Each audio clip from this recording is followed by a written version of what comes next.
কিভাবে চললে আমরা এই পৃথিবীতে সুখে থাকতে পারি এবং জান্নাতেও আনন্দে থাকতে পারি, এটা জানার দরকার আছে না নাই বলেন?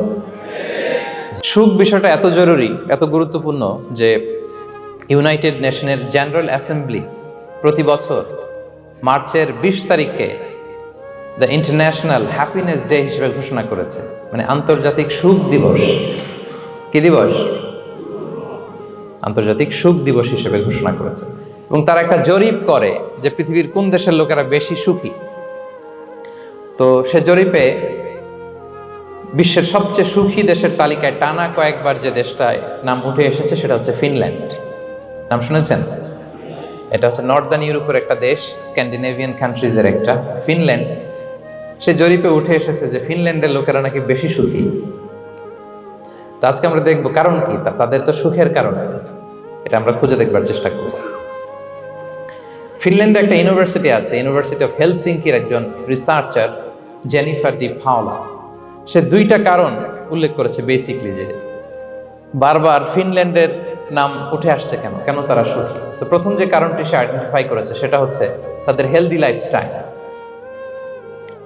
তারা হেলদি লাইফস্টাইলে অভ্যস্ত, প্রকৃতির সাথে তাদের নিবিড় একটা সান্নিধ্য আছে এবং সেই সাথে স্বাস্থ্যসম্মত তাদের কর্মজীবন, হেলদি লাইফস্টাইলের কারণে তারা হ্যাপি।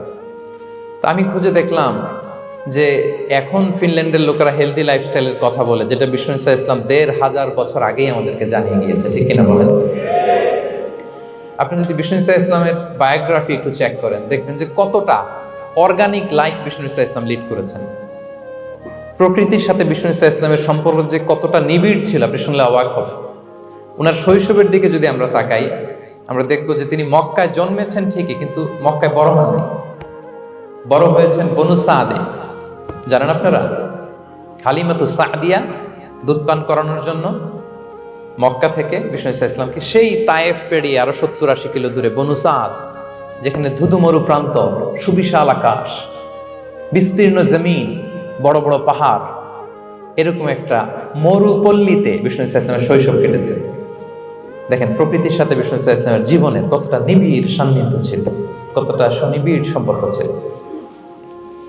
এরপর সেখান থেকে যখন চলে আসলেন, he started his career as a shepherd, রাখাল হিসেবে ক্যারিয়ার শুরু করলেন।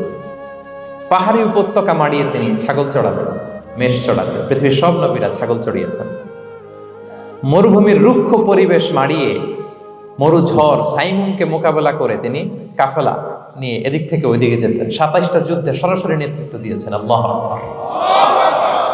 পাহাড়ে উঠতেন, মরুদ্যানে হাঁটতেন, খেজুরের বাগানে ঘুরতেন, তৃষ্ণা লাগলে কুয়া থেকে পানি তুলে খেতেন।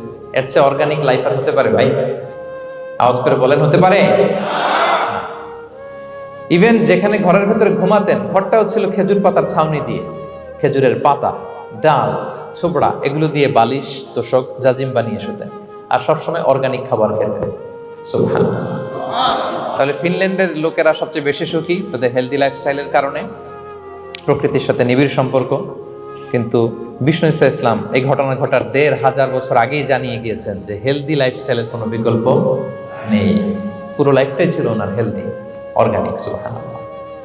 জেনিফার ডি পাওলা দ্বিতীয় যে কারণটি উল্লেখ করেছেন যে ফিনল্যান্ডের লোকেরা এত সুখী কেন, সে বলেছে যে তারা টেনশন ফ্রি লাইফস্টাইলে অভ্যস্ত, কোনো পরিস্থিতিতে উদ্বিগ্ন হতে চায় না, যে কোনো সিচুয়েশন ঠান্ডা মাথায় ডিল করে। বিষ্ণু ইসলামের বায়োগ্রাফির দিকে তাকান, তিনিও তাই করেছেন সারা জীবন। সুবহানাল্লাহ। সাধ্যের সবটুকু বিষ্ণু ইসলাম করতেন, সর্বোচ্চ চেষ্টাটুকুন করে চেষ্টা প্রচেষ্টা শেষে, কর্ম শেষে ফলাফলের জন্য তিনি আল্লাহর উপর নির্ভর করতেন। তাওয়াক্কুল আলাল্লাহ।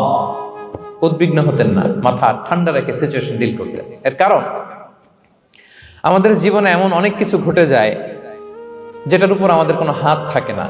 তো যেটার উপর আমার নিয়ন্ত্রণ নাই, সেটা নিয়ে আমি উদ্বিগ্ন হয়ে লাভ আছে? কথা বলেন, উদ্বিগ্ন হয়ে লাভ আছে? জীবন আপনাকে অনেক কিছু দিবে, আবার কেড়ে নিবে। আল্লাহ এভাবেই পৃথিবীটাকে সাজিয়েছে। ইয়াউমুন লাকা ওয়া ইয়াউমুন আলাইকা, একদিন আপনার ভালো যাবে, আরেকদিন খারাপ যাবে। ওয়া তিলকাল আইয়ামু নুদাবিলুহা বাইনান নাস, আল্লাহ বলেন যুগটাকে আমি ঘুরিয়ে ফিরিয়ে মানুষের সামনে এভাবেই আনি। This is the routine work of this দুনিয়া। দুনিয়ার রুটিন ওয়ার্ক এইটা। আজকে ভালো, কালকেও যে ভালো যাবে এমনটা নয়, কালকে খারাপ যাবে। আজকে তার খারাপ যাচ্ছে, পরশুদিন আবার তার ভালো দিন যাবে, ঠিক কিনা বলেন?